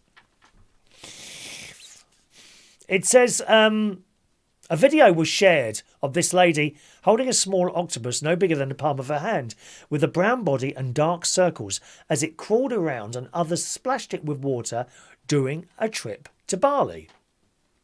But after posting for the photographs with the creature, she looked it up online to find it was the blue-ringed octopus, recognised as one of the most deadliest animals in the ocean, packing enough venom to kill 26 of us. Even more frightening, it's reported that people may be completely unaware that the octopus had bitten them until it's too late. I don't know where you find these. Are they literally swimming around? Share any information she found online. Have another look. It reads, the blue-ringed octopus, despite its small size, carries enough venom to kill 26 adult humans within minutes. Their bites are tiny and often painless, so you don't even know this thing's bit you. Again, not like a wasp. You know when a wasp has stung you, don't you? The bites are tiny and painless, with many victims not realising they have been envenomated. Oh, I like that word. Envenomated. Envenomated. Isn't that a good word? Envenomated. With many victims not realising they have been envenomated until respiratory depression and paralysis begins. Can't move. No blue-ringed octopus anti-venom is available. They can't help you, mate, once you've been bitten. Where do you find these things, then? Publishing findings on the effect of being bitten by the deadly creature, Ocean Conservatory says first, the venom blocks nerve signals throughout the body, causing muscle numbness. Other symptoms include nausea, vision loss or blindness, loss of senses, and loss of motor skills. Gosh. So what are those things just swimming about in the ocean? What are they called? Blue-ringed octopus, was it? Where do you find blue-ringed octopus? Where do you find? There we are. Let's have a look. Found in tide pools and shallow reefs throughout the Western Pacific and Indian Oceans. I wonder how you know, can you accidentally, you know, we all go for a swim in the sea, don't we, or the ocean. That nice Pacific Ocean is beautiful, and the Caribbean as well. Oh, it's lovely in that. So warm, pleasant. It says they rarely bite humans. They do rarely bite humans. They are deadly. Gosh. They tells you about the symptoms. What can you do? Not a lot. Seek immediate medical attention if you're bitten. And if you don't suspect the creature injected you with the venom, there is no anti-venom for a blue-ringed octopus. Oh, well, I don't know what they do then. How to avoid it. Here we go. There's little reason to fear getting stung by a blue-ringed octopus if you're careful. Don't prod one while you're swimming, or if you encounter one in another marine life environment like an aquarium. Blue-ringed octopi will only bite if they feel threatened. Try not to poke it into small spaces in their natural habitats. They can move in and out of very tiny spaces, so be careful to avoid touching any object where they might hide. Gosh. That's That's scary, that, isn't it? Don't you think that's scary? The blue-ringed octopus. Don't be getting one for your aquarium, dear. Them poor goldfish won't survive, will they? Rachel, how about a song, Chris, you haven't sung for a while? God, the trouble is, it's the old copyright thing, isn't it, Rachel? You know, I don't think we should have a song tonight, dear. No, not tonight. Hello to Mick, built in Scotland. I seen a wild haggis once. Have you really? Oh, why don't I believe you on that one? A wild haggis, if you say so. All right. What else have we got here today? Let's have a look. Driving with bees. Here's another little animal story for you, gang. Driving with bees. Oh, yes. I kid you not. This is in the metro that I saw today. A bizarre photograph sweeping the internet shows a woman driving a Toyota Prius. Well, there's... Oh, not Priuses. Please don't even go there. At least I haven't had to put up with those for a whole year now. Priuses. Uber drivers who can't drive, blocking up the Euston Road. How many times did I tell you about those a year or so ago? Every night. What a bleeding nightmare they are. It's a weird thing, you know. Those of you that have been with the show sort of more than 13 months will know the trouble I used to have driving in and out of London to my job at Central Station. The traffic. I haven't had to sit in traffic for over a year, and it's awesome. I've been in and out of London a couple of times, and I have hit traffic coming back out again, but it's been okay because it's like just once. Not every single night I try and get to work. 2 hours, 2.5 hours it used to take me to do an hour journey. Stop, start, stop, start. And then the Uber drivers surrounded by bleeding Priuses, Toyota Priuses. Last time I went, would you consider a Prius? No, I bleeding wouldn't. Take it away. Why not? Can I ask you why not, sir? Because I'll be considered an Uber driver and everyone will hate me. It's bad enough now. All Gemma's fans hate me. They hate me. A bizarre photo sweeping the internet shows a woman driving a Toyota Prius filled with a swarm of bees. How weird is that? Look! How can you drive a car like that? This was in Alabama. A wooden hive appeared to have been sat, as you can see there, on the Prius's back seat, with thousands of the insects filling the car's interior while its driver continued completely unperturbed. How weird is that?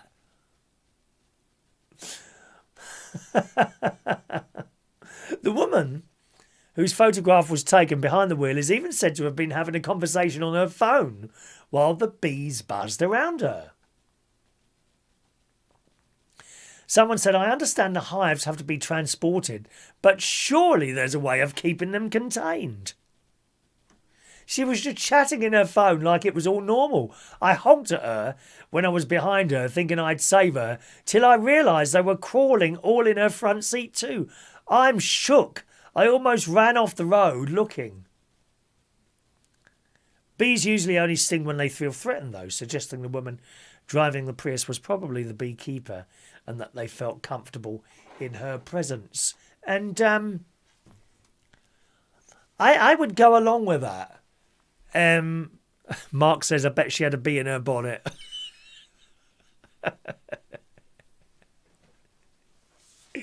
I would go along with it. And I'll tell you why. Whenever if I go out in the garden, I've got a few flowers in the garden at the moment. Nice flowers. There's a couple of, I haven't got many. I'm going to plant some more daffodils this year, I've decided. I have 3 that came up. All the rest are blind now. They don't bring flowers. I don't know why. I think, I don't know if it's right, but once a daffodil has gone blind, I don't think it produces a flower again. Or mine haven't. I had like 3 daffodils. I get quite a few snowdrops in the garden, first things that come up. There's no crocuses have come up this year at all. They've all gone. I've had again, they come up blind as well, the crocuses. No flowers. Funny, isn't it? But the one thing that comes back year in, year out are the hyacinths. Beautiful. And I love the smell. Hyacinths. So I've got a few of those in the garden at the moment. And I've got a bush that, funnily enough, my neighbour gave me a small cutting a few years ago, which I planted. White flowers that are now out. And they smell beautiful. They smell little white flowers they are. It's a climbing plant. It's climbed out my garden, up my fence, across to a tree, and is now way up the tree. Well, it's throwing off those things now, looking for something else. So what I've done is I've got one tree in my garden, the pine tree, and on there's a bracket. And the fence, and between the fence and the tree is probably about 7 foot, right? So I've got a long... Well, I had to get two long bamboo canes, and I've tied them together, and I've jammed one end of it into the bracket that's on the tree. That's where a solar panel used to be. Just like science experiment type thing. Right, so that's on there, and the other end I've just left resting on the fence, and I put the to climb across there and go up that tree as well. Beautiful white flowers, really profuse white flowers in that corner now. And they'll be there for, I don't know, 10 days or so, I suppose, before they all disappear before next year. So I've got a few flowers in my garden at the moment, which I really like. I've also planted some different coloured everlasting geraniums in my sort of plant area, where I do get plants, just not many flowers. Just don't get the flowers in that bed for some reason. I think it's in the wrong place, really. And some trees, some bushes down there, they've got berries on. It's pretty in my garden at the moment.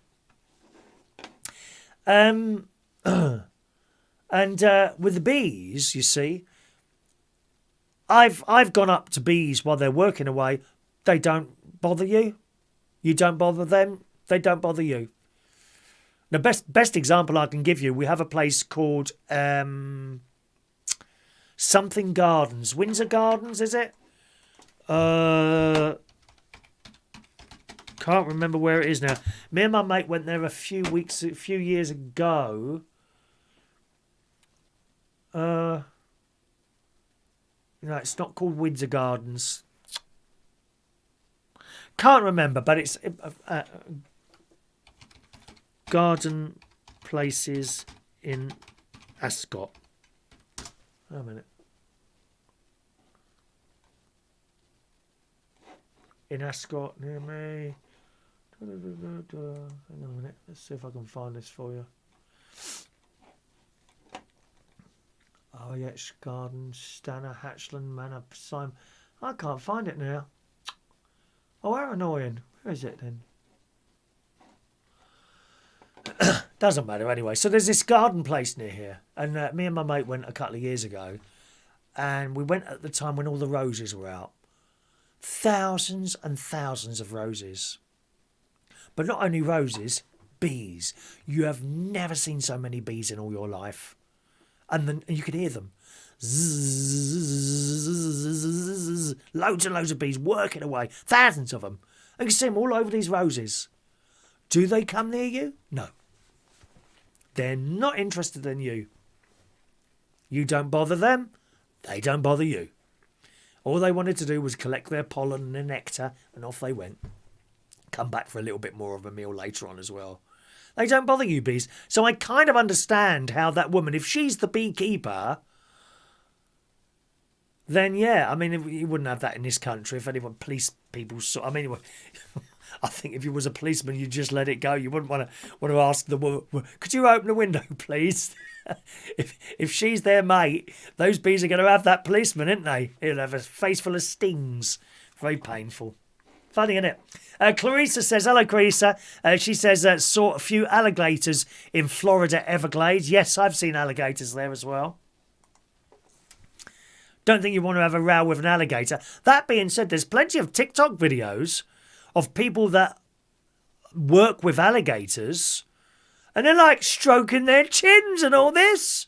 Well, any moment now that thing's going to snap on your head and you'll be decapitated. I don't want to be decapitated. Mark says, on the subject of my new picture, rough and rugged. I still haven't got any messages though, Mark. I don't understand it. What is it?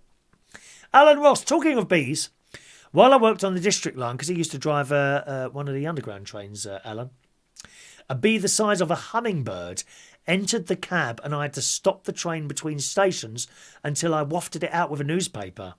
Can't concentrate with a huge bee, or even worse, a wasp, buzzing around my head. Yes, Alan, I get that. I get that. A bee, I'd probably be okay with a bee because I've never had a bee attack. I trod on one once and got stung in the foot. Well, I'm not surprised, are you? But I've never had a bee come after me. Now and again, they come up to you, they have a little buzz around, and then they're off again. Wasps, no. No. And I've had a couple of hornets as well come into the house. They're frightening. They're horrible things. They're like giant bloody wasps. Evil creatures. The last one was a couple of years ago, and I was literally in my kitchen, right? And I heard this noise. I had the front door.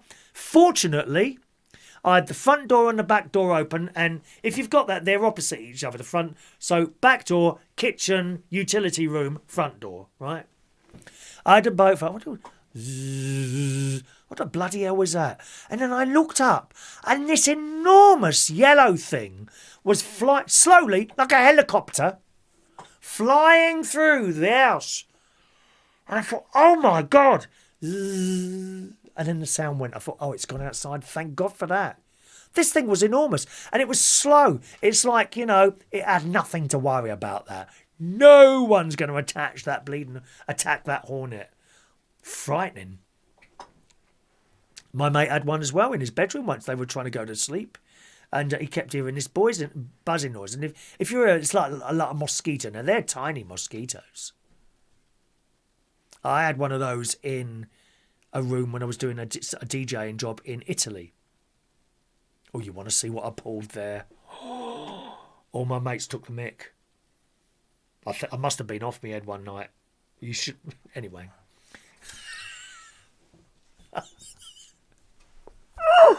Oh, God. Oh, I remember that there. Anyway, so I had this mosquito in the room one night. I thought, I won't bother. I'll just go to sleep. Just ignore it. No, you can't ignore it. All the time. Well, my mate, he thought he had a wasp. And it was a hornet, and they found it behind the bed. He thought it might have been trying to make a nest in there or something. Horrible things, hornets. Anyway, Alan says, yeah, I've read that, haven't I? He had a bee in his cab. Yeah, the bee probably won't hurt you at all, really. I'm sure it won't. Good evening to Rumble Bumble. Hello to you. Rumble Bumble says, 1 minute now. Oh, by the way, can we have a few little likes on, please? The little thumbs up, if you don't mind. Only if you want to. You don't have to, If you want to do a little thumbs up, that helps with the YouTube algorithms. Thank you. Rumble Bumble says, only just got to your broadcast this evening, so just saying hello. You do look rather trim this evening. Do you think so? Oh, no different to normal, really. Not saying you don't look like that usually, but that jacket and shirt make you look very suave. Do you think so? Is that a good match today? Who was it? Someone said to me, you haven't even ironed that. Oh, it was Roy Brownlow, wasn't it? He hasn't been there for a while, has he? He said once, oh, you could have at least ironed your jacket. And I thought, what you bleeding idiot. You don't iron these jackets. This is how they look. Not a clue, some people, have they? Linen, dear. Linen. I don't suppose he owns anything that's worth more than £2.50. Roy Brownlow. Where is he tonight, anyway? Ollie K. He went to call his friends. Very disappointed, Ollie. Do try and stay with us the whole show. I shall be having a word with your father when he turns up tomorrow morning. Vera says, the video popped up on YouTube the other day. It was so funny, you falling over in the chair. Oh, that one, was it? Will you broadcast from your garden in your deck chair again, Chris? Well, the thing is there, Vera, this show used to be all recorded. There was no chat, like phone calls or texting. I used to record a show once a week, and then I would upload it to YouTube. And that's why we were able to do stuff in it. We'd do a whole show in the garden. But that being said, What I did last year, I did like the beginning of the show in the garden. And it would all be done in the morning. Right? So I'd go out in the morning, quite early. I think the show time was 10 o'clock. I think it was 10 o'clock at the time, wasn't it? Was it 10 o'clock or 11 o'clock? Something like that. Anyway, I'd go out in the garden in the morning or out the front with my camera and record the first 20 minutes, half an hour. And then I would start the show, play that out, and I'd be in here, you know, and then take over from it in the studio, and then we could do that. So probably I will do that again this year, yeah, V. All right, my love.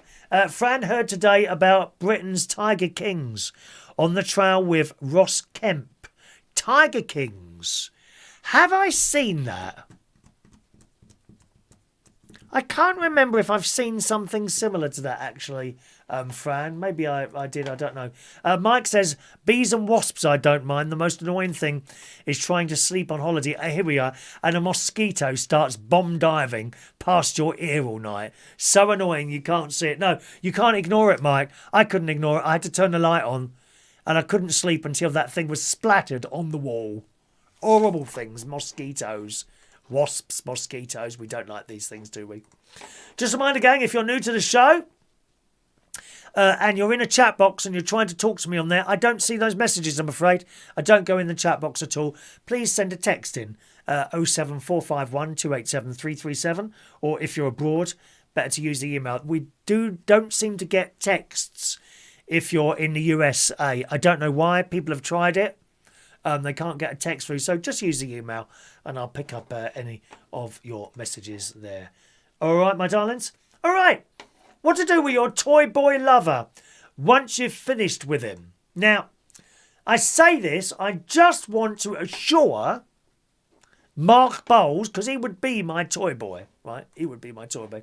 I just want to assure Mark Bowles that this wouldn't happen to him. Okay? If I can find the story. Here it is. Here it is. The Daily Star.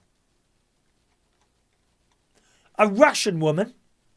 It wouldn't happen to you, Mark. If you was my toy boy. Wouldn't happen to you. A Russian woman who has been detained on suspicion of killing and dismembering her toy boy lover after removal men discovered body parts in her fridge. Now, don't worry, Mark, this won't happen to you. You know, you're not going to come round here, and when I've had enough of you, I'm not going to then kill you and dismember of you and send you back in parts to Tina. Starting off possibly with a leg, then a finger.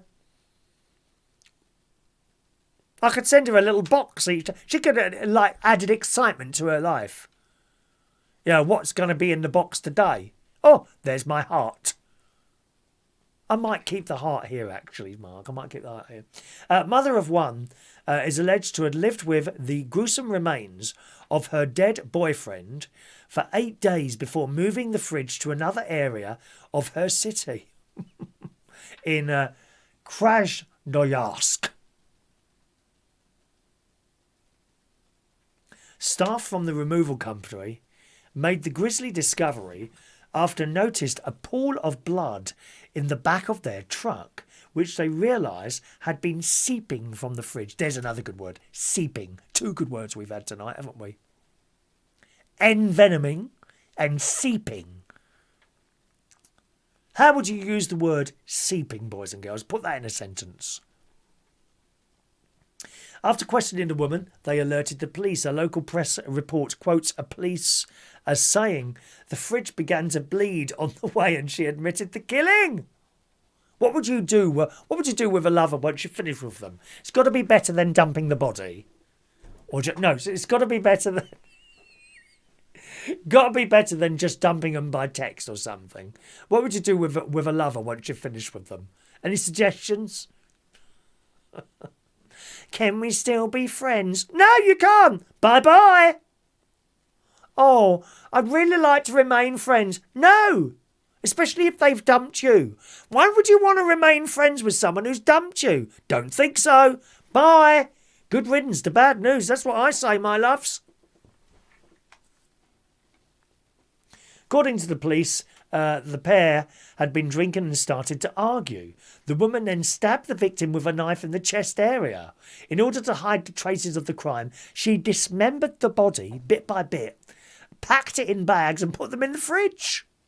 Silly cow. Should have put them in the freezer. Wouldn't have leaked then, would it? Why'd you use a fridge? What a thicko. She used a saw to cut up the corpse and remained with the dead man for 8 days. How awful. There's a picture of the saw. Might not be the actual saw there. Any suggestions? What would you do with someone you just dumped? Anything? She then called a removal service, says the police, and asked them to take the refrigerator with body parts to another district of the city. On the way, the porters noticed that the blood was flowing from the fridge and asked the woman about its contents. She confessed everything on the spot. Oh, how frightening. Ain't that frightening? The removal men called the police, who detained the woman. She had previous convictions for drug dealing and started a relationship with the victim in October, soon after being released from jail. So what was the age gap there? Let's just check. So she was 39 and he was 27. So that's 27, 37, 30. So that's 12 years, isn't it? 12 years. That's all right as a sort of age gap, isn't it? 12 years. Now, I'm just trying to work out. So what would Mark be to me? 38. Well, our age difference, Mark, would be 20 years. You're 38 and me 58. But I don't mind lying, you know, like in front. Is your mum still around? I understand that, you know. You might be a little bit embarrassed to tell your mum that you're going out with someone 28 years, 20 years older than you. I don't know. Would that be okay, do you think? You know, a little 20-year-old age gap. It's funny, actually, you know, as you go up the years, you can have a bigger age gap, don't you? Or at least I'm saying that to you, Mark. Yeah, you got like 70-year-olds going out with 50-year-olds. Perfectly acceptable, isn't it? But an 18-year-old going out with a 23-year-old, they're like, oh, that's a bit of a gap. It's only 5 years. Of course, not the other way. 18, 17, 16, you know, that's all bad, you know. You wouldn't go the other way. But you see what I mean? The older you get, it seems to be more acceptable to have these great big gaps. So I don't think 20 years is bad at all. 58 and 38, Mark, do you? Have a word with Tina, see what she says, my love. Ollie K says that they were probably drunk from vodka and the seeping sentence would be the rainwater was seeping through the waterproof coat. There you go. Ollie's playing along. Thank you, Ollie. The Tiger programme that Fran's talking about, episode 1 of the Ross Kemp show will feature on Tuesday. I don't think Tiger. Is it about tigers? I don't think that's not really interesting me, that sort of thing, really. But thank you anyway, Fran, for telling me about that. Adam says there's 23 years between him and Royston. So what are your ages then? 40-something and... What is he, 25? 25 and... I'm going to guess 25 and 45, 25 and 48 or something like that. Something like that. Mike says you're only as old as you feel. Well, I feel bleeding old sitting here, dear. Oh, to think that just a few years ago I'd be out now. What is it today? Wednesday. Yeah, today. So I'd be starting to DJ at Heaven in 15 minutes' time. 10 o'clock. 10 till 3. Or was it 11? I think it was either 10 or 11. I can't remember. DJing at Heaven for 5 hours. And here I am now, look. Sitting here in this room talking to myself. It's mad, isn't it? Clarissa, she says her fella is 5 years older than her. All these, doesn't matter with an age gap, does it? He hasn't come back to me, Mark, you know. I think he's still having a word with Tina to see if that's okay. 20 years. 38 and 58. It's 38 tomorrow, Mark Bowles. Oh, dear. Now, Adam the Plumber will be 49 this year on the 23rd of May. 49. It's all right, isn't it? 49, 39, 38, 30. So how old is the other half?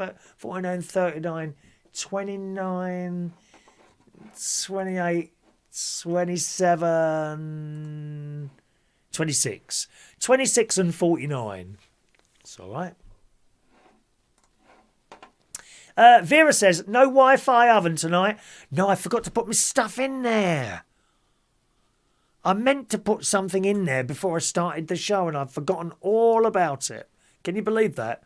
So I'll probably have... I did have a tin of vegetable soup before I came on. I felt a bit peckish when I woke up after my afternoon sleep. I had the most terrible sleep last night, though. Really bad sleep last night. I don't know what caused that. And this afternoon as well, strangely enough.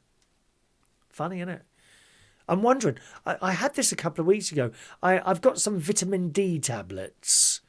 And I think I read on there one of the possible side effects is dry mouth, if you get a side effect, and insomnia. So I don't know if it's that causing it. I did have one of those tablets as well this morning. So if I have the problem again today, I won't have one tomorrow, and I'll see what it's all bit hit and miss really. All these tablets that we all take, don't they? Yeah. Now, is this a good idea from Bill Gates? Tell me what you think of this. I'm not convinced. Now, I know I do like scientists and things like that. Don't get me wrong. I mean, we've only got this vaccine because of the fantastic work done by scientists all over the world. Not just this country, all over the world. So many different vaccines already. Some in America, they've got a Chinese one, they've got a Russian one, we've got our one. Fantastic, all done by scientists. But sometimes they come up with these ideas. And this is worrying me. It's in the Daily Mail. The first test of a project backed to spray millions of tons of chalk into the stratosphere in an attempt to dim the sun and cool the earth could happen. Guess when? June. Nah, not just as we're about to experience in our summer. Harvard University experts will test the system by sending a large balloon 12 miles above the Swedish town of Kiruna and have it drop 2 kilograms of chalk dust into the stratosphere. You see, I don't think we should be mucking around with stuff like this. I was always a bit concerned about that Hadron Collider thing. That great big machine under the mountains. I mean, look at Chernobyl. The aim of the estimated $3 million mission, backed by billionaire Bill Gates, is to have the chalk deflect a portion of the sun's radiation, stop it from hitting the surface and cool the planet. Because we're getting a bit hot. As you know, we've had some very hot summers, haven't we? The idea, what do you think of this? I don't like the idea of this. The idea has been heavily criticised since its inception, with the project director even calling the need for this scale of geoengineering terrifying. I'm sure they've done all sorts of tests and things on computers to check that nothing will go wrong. But you don't actually know until you do it, do you? Eh? Don't really know until you actually carry it out. It's like all these drugs that they test on people. Before you get that test, it's gone through all sorts of machines and computer analysis and all that. Oh, we think it's safe. Okay, the last thing is to give it to a human. You may remember a few years ago now, about 10 years ago, they had these volunteers in this country who went and were given this new drug for something. Can't remember what it was now. And within the space of a few minutes, they started screaming out in pain. Some people lost fingers. I don't know about whole limbs. Do you remember that story? As far as they was concerned, it was all safe. They'd done all these tests, gave it to a human, and these people were screaming out in pain very quickly. Awful. So that you don't actually know until you try it out. Not properly.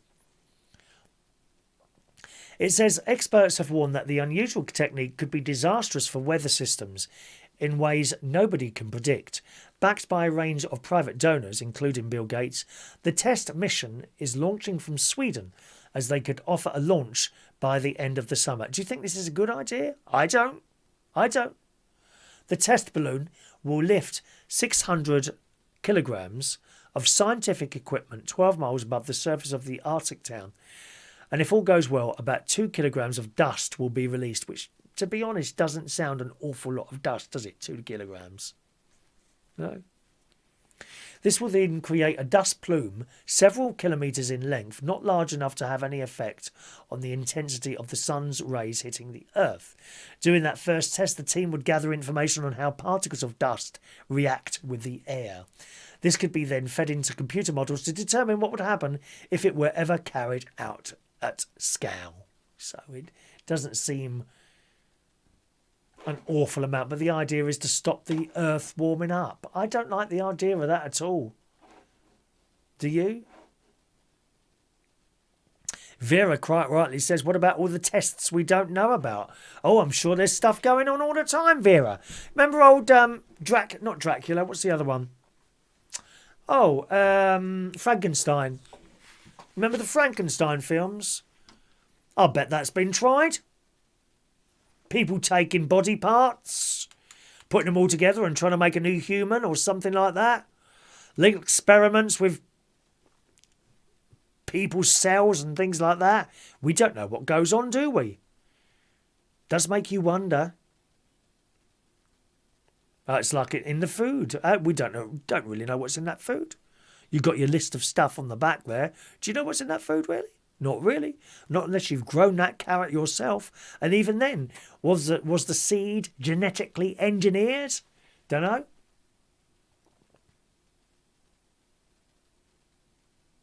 Funny, isn't it? Rumble Bumble says, sea fishing men are always out at sea peeing. What does that mean? Sea fishing men. I don't know what that means. Don't know what that means, Mr. Rumble Bumble. Dear me. Where's George tonight? Has he been told off for it by his nan? Where's George tonight? Hello, George. He wasn't here this morning either. I reckon he's been told off. He's been caught watching the show again. Tweets. Are you on Twitter? I'm on Twitter. Don't use it much. Not really. I used to put all my, the Facebook ads for the show. I used to put those on the Twitter. To virtually no response whatsoever. I've never really got on with that Twitter. I'd go up and down it now and again to see if I can use perhaps a last-minute news story sometimes before either this show or the radio show in the morning. But did you know you could buy a tweet? Seriously, buy a tweet. The Sun reports Twitter boss Jack Dorsey. Twitter, I think, is a particularly vile place. I don't think that has improved humanity at all. It's the place, the most rude people you would ever come across in your life. Awful. And it makes you like it as well. Sometimes I'll see a comment and I'll just speak as I see. I'll speak my mind. Well, I would never have done that perhaps out, in a group of people or something like that. The Sun reports Twitter boss Jack Dorsey on Monday sold his first ever tweet for more than £2.9 million. How do you sell a tweet? That's amazing me. I mean, I can't even sell anything on this show. How do you sell a tweet? Isn't that weird? The American billionaire promised to donate all of the cash to a charity battling COVID-19 in Africa. The tweet was sold as now try and get your head around this because I can't. I'll read it as it's written, okay? The tweet was sold as a unique Now, please don't start texting me and explaining to me what this is because I won't understand it. You're wasting your breath. I do not understand bitcoins. Can't get my head around it.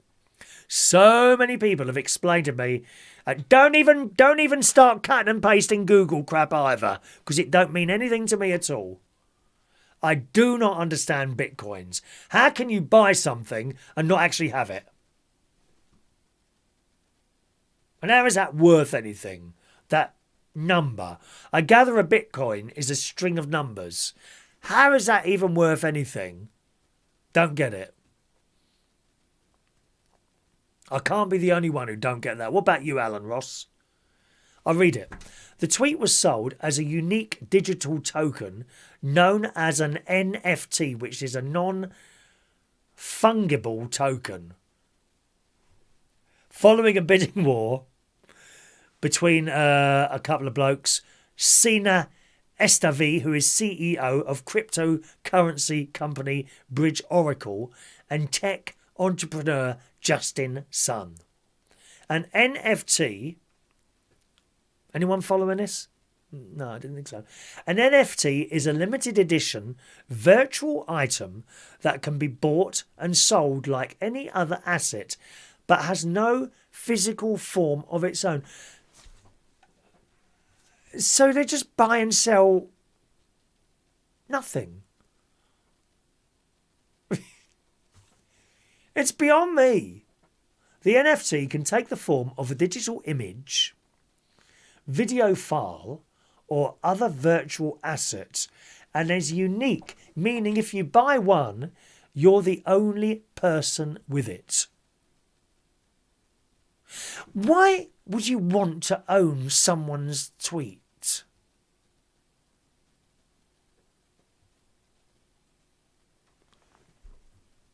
You can't plug it in. Doesn't do anything. Bit like jewellery to me. I have no interest in jewellery. None at all. None at all. I suppose you would own it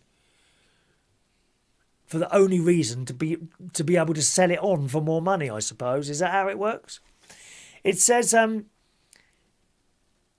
it works as a certification for ownership of a physical asset, which means the NFT will effectively function like a rare trading card. Do you want me to go on with this or not? I don't know. The NFTs are bought using cryptocurrency and run on a blockchain, a decentralized digital ledger that documents transactions and ownership. I've got a headache now. The tweet, which reads, "Just setting up my Twitter," was posted at 8:50 p.m. on March the 21st, 2006.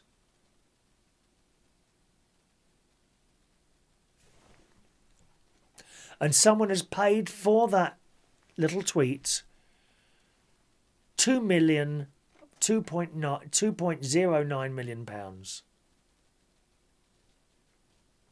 I mean, it does have an explanation of what is an NFT, and it goes on to that. It says, what is an NFT? NFTs are a hot new tradable item taking the internet by storm. The letters NFT stand for non-fungible token. If something is fungible, it can be traded for an identical counterpart. For instance, Bitcoin is technically fungible. You can swap one for another and have the same thing. Physical cash is also fungible. You could trade one £10 note for another. An NFT is totally unique. There are no copies. I think we should stay away from those, don't we? I've got a headache now. Oh, it's now it's time for my dinner. I know it's time for my dinner once I've read something like that. Thanks to Dan for calling in on the phone line tonight. Dan, thank you very much, Dan. Always a pleasure. You would have made my sister's day, my darling, anyway. Chatting away to me like that. Alan Ross says, Bitcoin, I struggle with pounds and pence. I haven't got the faintest idea what a Bitcoin is, nor do I want to know if I can avoid it. No, and you're the same as me, Alan. I don't know what it is, and I don't really want to know. If it's not affecting my life, I'm not bothered. I'm not bothered. Can Bitcoins, I mean, would they ever replace money, I wonder? If they did, I guess that we'd have to start learning about it, wouldn't we? But I don't know. No, I don't understand them. I just don't get it. The amount of people that have tried, oh, you have to invest in some Bitcoin. Well, what's the point? It's like giving money to someone I don't know anything about, isn't it? Over the years, as you get older, as you probably know, Alan, people start, oh, I've got this little business going. Do you want to come in with me on this? I'm trying to get money out of you. No, thank you. I know about property. I know a bit about property, which I've learned over the last 21 years since my mother and father died. With my half of the money, I put the deposits down on properties, so I know quite a lot about that. And that's about it. I've got like a bit of a pension, small pension, and the pension people look after that for me. Big company. But I would know nothing about Bitcoins at all. And I don't think I want to know. Mike in Brighton doesn't like the Bill Gates idea of using artificial means to control the climate. Haven't we seen bad science fiction films about that in the past, haven't we, have we? People trying to control the weather. Don't they in China seed the clouds or something? They sprinkle something in the clouds. Is that China or somewhere like that? To make it rain when it don't rain. Mike says Mother Nature has already been cleansing and regenerating the fragile earth for millions of years without our help. You're absolutely right, without our help. And going back to science experiments, Vera Taylor is saying there, remember the ear that was grown on the pig? I remember that. Do you remember the ear grown on the pig? I do. Anyway, time to go, gang. Thank you very much for joining us on the show tonight. There'll be another chat show for you on Friday night at 8 o'clock. Friday night at 8 o'clock. Okay, gang? Tonight, what are you doing tonight? Because Alan Ross is on the radio this evening at midnight, right the way through until 3 o'clock tonight. Do join Alan Ross at any point. Always remember, send him a message. If you're listening, send him a message. It's so nice to be able to get a message. Send him a message if you're there, okay? Hello, Alan. It's Mark Bowles here. Can you just tell Chris that I love him in case he's listening? Because I'm often listening. You just don't know that I'm there. Very, very spooky. Thanks for watching and listening. I'll see you again on Friday night at 8 o'clock or tomorrow morning at 9 o'clock on the radio on Reach On Air. Good night now.